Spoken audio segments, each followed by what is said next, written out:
Hey there, retail leaders and change makers.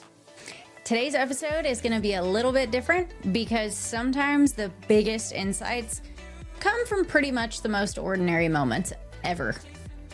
I spent 30 minutes in a return line yesterday. Yep, you heard that right. 30 minutes in one line. 4 registers existed, but there were only 2 cashiers. One on a register ringing people out, and one running back and forth from ringing people out to also doing returns. And amongst the 2 cashiers were a whole lot of frustrated shoppers, frustrated guests. Welcome to Legacy Lounge, the podcast where you'll discover how to lead with purpose and build a legacy that matters.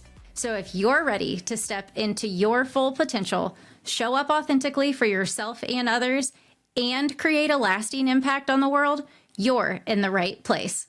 Let's begin.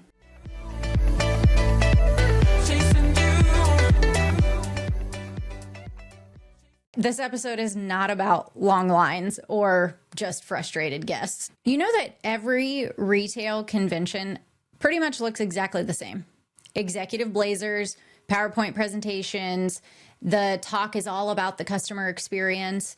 There's so much passion and energy built into and around the theme of speeches that the teams typically hear. And they also highlight all of the incredible AI, next generation digital transformations that are happening and in progress for the state of the state, current world, and the upcoming quarters. Everyone is always talking about their customer demographics and the experiences that you have in their buildings. And they're also talking about the latest and greatest, coolest upgrades and techniques that are happening in all their digital avenues. But you know what's fascinating to me? Out of all of these conversations that I know happen amongst every company, there's only one company that I can personally say I do know how they talk about investing and supporting their frontline team. And that is because I worked there. The one and only company, Target. Everybody loves the bullseye. And every company meeting, we actually get into deep detail about how the company plans to support and invest into their frontline team members. Let that sink in for a second. Literally, a brand new employee is being thought about before they're even hired of what their experience working in a company is going to look like, feel like, be like. And there's so much intentional thought that goes in behind building what that vision is supposed to look like. Now, here's what keeps me up at night. 80% of retail revenue, it comes from business in brick and mortar stores. Yeah, you heard that right. 80% of the company's success comes from brick and mortar buildings, coast to coast. 80%. That is crazy. So can somebody please explain to me why companies keep pulling resources from the frontline teams inside of the 80% of the revenue within the company? Let's break this down, because here is what happens when we strain that frontline team. When you cut hours out of this bucket, we'll call it, of frontline employees, the remaining team is strained. They are stretched so thin. And when teams get strained, they focus on the tasks because the work has to get done. They don't have time protected to invest into completing the task and sprinkling magic to give a fantastic experience. We need to GSD, get shit done, because we got a business to run. Well, Here's the problem.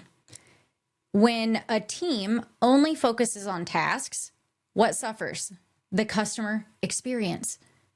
The customer experience suffers. And suddenly, a brand becomes synonymous with a subpar experience, and it becomes a laughing joke of the town of, yep, spent another hour in line to return blah, blah, blah, or yep, went to check out, and of course, there's only one register available, that poor person all by themselves. That's crazy. And you know what? I left a very stable career. And I left not because of performance concerns.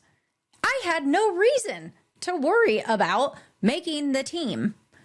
But I never felt, I never felt like my boss actually wanted me on their team or was even happy that I was a part of her team. So here is what I want executives to understand. Leader of any capacity that is listening to this right now. When employees leave, it's usually because they themselves don't feel valued. It's that simple. So let's go back to this return line that I mentioned earlier. 2 more cashiers in that store at that time would have been in and out of there in under 10 minutes and probably went and shopped and bought more stuff because it went so fast.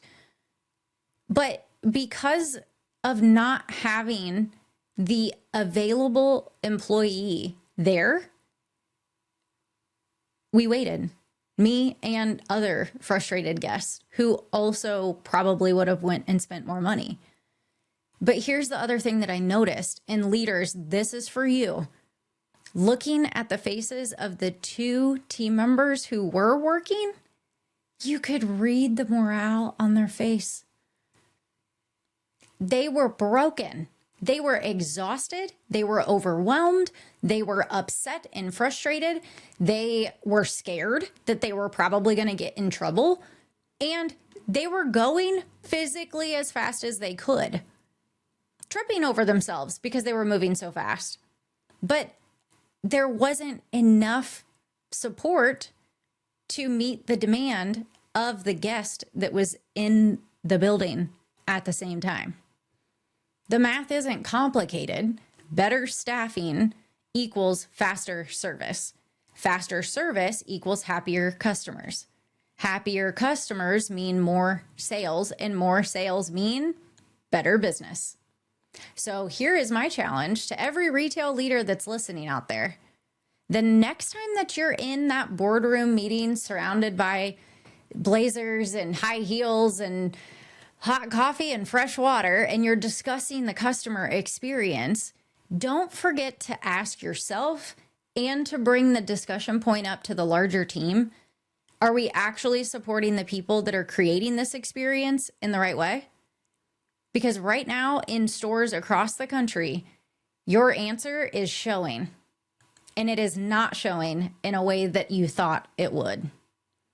You got to try another way. You got to be bold. You've got to think differently. You've got to go against what everyone else is doing. Yes, business is brutal right now, and it is hard to operate a retail building. Not only are the demands of what the freight levels look like, the staffing, turnover, and retention is a nightmare across the board. Leaders, you are the ones who have the power to influence this. You are the ones who can change what the experience of your own team feels like, even when you're dealt the cards that you are. You can show up to support your team differently through both thick and thin, through heavy, lofty payroll months, and when it's time to grind and get shit done.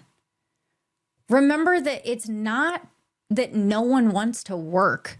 It's that no one wants to work for companies that don't value them. Your people and your team and your employees, they are not just an expense center to minimize and continue to cut from. They are an asset that can benefit your company when you maximize that. It's just something to think about. Until next time, keep choosing your people over short-term profits, because your frontline is the bottom line.